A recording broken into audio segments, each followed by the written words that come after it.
दिल्लीमध्ये आज तुम्ही आलेले होतात, काय भेटीगाठी होत्या मंत्रालयाच्या साधारणतः संदर्भात आणि काय चर्चा झालेली आहे? खास असं काही नव्हतं. 2-2.5 महिन्यापासून मी माननीय मंत्री नड्डा साहेबांबरोबर अन्न औषध प्रशासन मंत्री म्हणून, मी महाराष्ट्रातला अन्न औषध प्रशासन मंत्री, आणि मग कुठंतरी आपल्याला केंद्रातून कशा पद्धतीनं काय सहकार्य होईल या दृष्टीनं मी त्यांची वेळ घेतली होती. पाठीमागच्या काळात व्हीसीद्वारे आमची एक बैठक झाली. त्यानंतर त्यांना मी कबूल केलं होतं की मला एकदा दिल्लीत वेळ द्या. त्या पद्धतीनं मला कालचा वेळ मंत्री महोदयांनी दिला होता. मी मंत्रालयात जाऊन त्यांच्या कॅबिनमध्ये भेट घेतली आणि काही प्लॅन होते. प्लॅन असा होता की तुमचा फार्माचा कुठंच देशात मला वाटते तशी योजना नाही आहे, आणि अशा पद्धतीनं एक प्लॅन केला होता. आणि मग फार्मा पार्क करावं की जेणेकरून औषध निर्मिती करता येईल, ड्रग्स निर्मिती करता येईल, असं म्हणून त्यांची भेट घेतली. त्याच्यात काही स्कीम आहेत का, SPU स्कीममध्ये 500 कोटी 100 कोटी दरवर्षी दिले 5 वर्ष, तर 5% केंद्र हिस्सा आणि 5% राज्य हिस्सा असं मिळून, आणि बाकीचं जी काही कंपनी राहील ती इस्रायलची कंपनी आहे. SPO ह्या योजनेखाली त्यांना घेऊन आणि तो प्रोजेक्ट महाराष्ट्रात उभा करावा या दृष्टीने मी नागपूर, पुणे आणि नाशिक अशा 3 ठिकाणी ते सुरू करावं अशी मी विनंती केली. त्यावर ज्यावेळेला प्रेझेंटेशन दिलं गेलं त्यावेळेला त्यांनी एकदम पसंत केलं का बाबा ही गरज आहे. आणि मग गव्हर्मेंट लँड देण्याच्या संदर्भात तशी मी माझ्या नाशिकपुरती तरी मी लँडची सुद्धा पाहणी करून त्या ठिकाणी ठेवली. मंत्री महोदयांनी लगेचच सांगितलं का अतिशय चांगला प्लॅन आहे, तुम्ही प्रस्ताव पाठवा, त्याला मी मान्यता देतो. सर, यामध्ये एक मुद्दा हा आहे की ह्या ज्या कंपन्या पार्कमध्ये येणार आहेत त्या भारतीय आहेत की काही फॉरेन इन्व्हेस्टमेंट पण इथे येणार आहे? फॉरेन इन्व्हेस्टमेंटसुद्धा येईल, कारण भारतात तसं मग सुरुवात करायची तर त्याला जोडून मी अशी कल्पना केलेली आहे की आपल्याला रिसर्च करणारेसुद्धा भारतीय लोक आहेत, फक्त त्यांना इथं ती सुविधा निर्माण झालेली नाही, आणि म्हणून ती इथंच ते सेंटर आपण सुरू करावं की जेणेकरून जसं कोविडची लस ही भारतीय नागरिकांनाच तयार केली, फक्त ती आउट ऑफ कंट्री केली. म्हणून आपल्या लोकांची बुद्धिमत्ता, कौशल्य फार मोठं आहे. त्यांना इथंच ते जर निर्माण करून दिली तर अनेक मुलं त्या ठिकाणी त्याच्यात सहभाग नोंदवतील आणि मोठ्या प्रमाणात रिसर्चसुद्धा होईल. म्हणूनसाठी बाहेरची काही मदत घेऊन आपण काही देऊन आणि त्या ठिकाणी अशी सुविधा निर्माण करण्याची कल्पना आहे. हा ज्या पार्क याच्यामध्ये तुम्ही सांगितलं याच्यामध्ये निधीचं केंद्र सरकार काही मदत करणार आहे, त्यांचा किती हिस्सा आहे, राज्य सरकारचा किती हिस्सा आहे? राज्य सरकार पाणी आणि वीज देणार आणि जमीन देणार का? राज्य हिस्सा 5% रोखीचा असेल, केंद्राचा 5% असेल, आणि मग राज्य सरकार ही राज्यातली गव्हर्मेंट लँड जी असेल ती लँड देईल. पाणी आहे नाशिकमध्ये भरपूर, पुण्यात आहे, नागपूरमध्ये आहे, पाण्याची व्यवस्था, विजेतल्या सवलती, कारण आता महाराष्ट्र हा तसा विजेच्या ऐवजी सोलरवर खूप मोठं काम करतं आहे. आणि पंतप्रधान महोदयांचं जे काही स्वप्न आहे की एक दिवस सोलरवर सगळं आलं पाहिजे, त्या पद्धतीनं ती सुविधा निर्माण करून देण्यासाठीची जागा वगैरे उपलब्धता आम्ही करून देतोय. 5% म्हटलं आहे सर, 5% म्हणजे 50% त्यांचा, 50% राज्य सरकार असं आहे का? नाही, 5%, 10% झाला, 90% SPO म्हणजे बाहेरची जी काही कंपनी असेल ती त्याच्यात ते त्याचं इन्व्हॉल्वमेंट करते. एक राजकीय प्रश्न आहे सर. आज रोहित पवार आणि काल एक दिल्ली पत्रकार परिषदेची आजही त्यांनी वक्तव्य केलं की हा संपूर्ण जो अजित पवारांचा जो अपघात झालेला आहे विमानाचा, त्यामध्ये घातपात आहे, त्याचे अनेक त्यांनी उदाहरणं दिलेली आहेत, अनेक पुरावे दिलेले आहेत. त्याची कसून चौकशी व्हावी आणि परदेशी एजन्सी आणि भारतीय एजन्सी मार्फत व्हावी, यावर आपली काय प्रतिक्रिया? त्या संदर्भात मुख्यमंत्री महोदयांनी त्याच प्रश्नाचं उत्तर देताना का कुठल्याही प्रकारचं कुठं हेवा न करता झालेलं नुकसान हे नुकसान आहे, महाराष्ट्राचं नुकसान आहे, देशाचं नुकसान आहे. अजितदादांचं जाणं हे एका कुटुंबापुरतं सीमित नसून, कुटुंब तर आहेच आहे, पण एक राज्य देश पातळीवरचं एक खंबीर आणि रोखठोक नेतृत्व गेल्याचं सगळ्यांना त्याची जाणीव व्हायला लागलेली आहे. पण मग त्याच्यात मुख्यमंत्री महोदयांनी सांगितलं की ते स्वतः लक्ष घालून आणि कसून चौकशी करण्याच्या संदर्भातली त्यांनी आपल्याला उत्तरं दिली.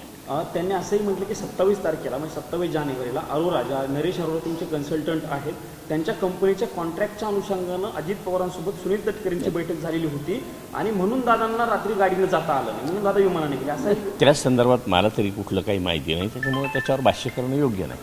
पण त्यांच्याकडनं प्रश्न जे उपस्थित केले जातात ते खास करून प्रफुल्ल पटेल आणि सुनील तटकरे यांच्याबाबतच अनेक प्रश्न उपस्थित केले जात आहेत. त्या संदर्भात मी सांगितलं ना का त्याच्या संदर्भात मला कुठलंही माहिती नाही. ते वरिष्ठ नेते आहेत, ते त्यांच्या पद्धतीनं जे काही हे सगळं प्रकरण आहे ते हँडल करतात. खूप चर्चा आहे की सुनेत्रा पवार यांना राष्ट्रीय अध्यक्ष करण्यात यावं, तुमचं काय मत आहे?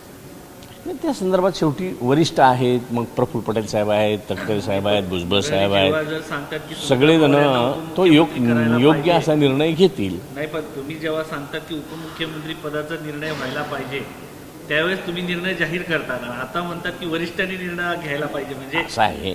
त्यावेळेला एक जनतेतली त्या शोककळा असताना सुद्धा जनतेतली जी प्रतिक्रिया होती ती मी ती बाहेर आपल्या माध्यमातून मांडली होती. पण आता जनता म्हणत नाही की सुनेत्रा पवार यांना राष्ट्रीय अध्यक्ष करा. जनता म्हणते नाही म्हणत, पण शेवटी हा पक्षाच्या प्रमुखांचा निर्णय आहे, सगळ्या आमदार खासदार महोदयांचा निर्णय आहे, त्या पद्धतीने योग्य निर्णय होईल. तुम्हाला नाही वाटत की वैयक्तिक का सुनेत्रा पवार हे राष्ट्रीय अध्यक्ष काय होतं, मी काय पुन्हा तेच सांगतो, वरिष्ठ म्हणले आणि त्याच्यातला पाठीमागचा पार्ट म्हणला तर मग आम्ही आहोतच ना. वरिष्ठांनी निर्णय घेतला त्याला आम्ही होच म्हणणार आहे. खूप चर्चा आहे पण एक मुद्दा आहे की सुरुवातीला जेव्हा उपमुख्यमंत्री व्हावं असं तुम्ही जनतेच्या याने पाठिंब्याने म्हणता, पण जेव्हा राष्ट्रीय अध्यक्षाचा विचार येतो तेव्हा तुम्ही म्हणतात की वरिष्ठ विचार करता. मी आज तो दिवस तो होता, तो एक शोकाचा दिवस होता, सहानुभूतीचा दिवस होता आणि त्या पद्धतीने जनतेची प्रतिक्रिया मी तिथं मांडली. आता मला वाटतं आज मी ज्या कामासाठी आलो त्याच्यावरच आपण मला विचारलं तर बरं राहील का. मी जसं म्हणजे पुढचं सांगून ठेवतो का मी आदिवासी विकास मंत्र्यांना भेटलो, मी प्रतापराव जाधव साहेबांना भेटलो, त्यांच्याकडं आयुष मंत्रालय आहे, आयुर्वेद मंत्रालय आहे आणि मग आदिवासी ग्रामीण टच, जंगलात राहणारी लोक यांचा टच हा आयुर्वेदाशी फार मोठ्या प्रमाणात आहे आणि म्हणून त्या कल्पना मी त्यांच्यासमोर मांडल्यावर त्यांनाही त्या पसंत पडल्या.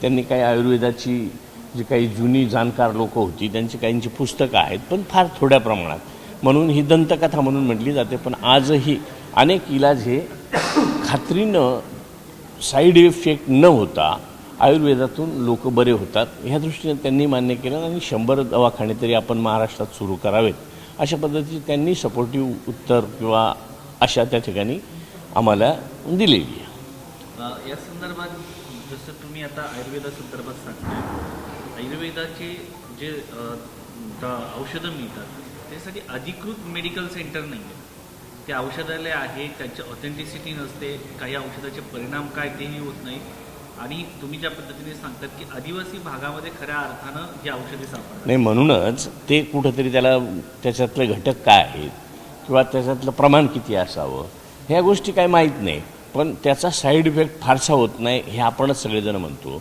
म्हणून एक जसं आयुर्वेद कॉलेज आहेत त्यांच्याबरोबर ह्या लोकांना जोडून यांचं काही मार्गदर्शन घेऊन ती जी काय आजच्या शिक्षणात असलेली मुलं त्यांनी त्याच्यावर रिसर्च करून हे दोघांची सांगड घालून चांगल्या पद्धतीनं काम उभं करता येईल अशी एक कल्पना आहे.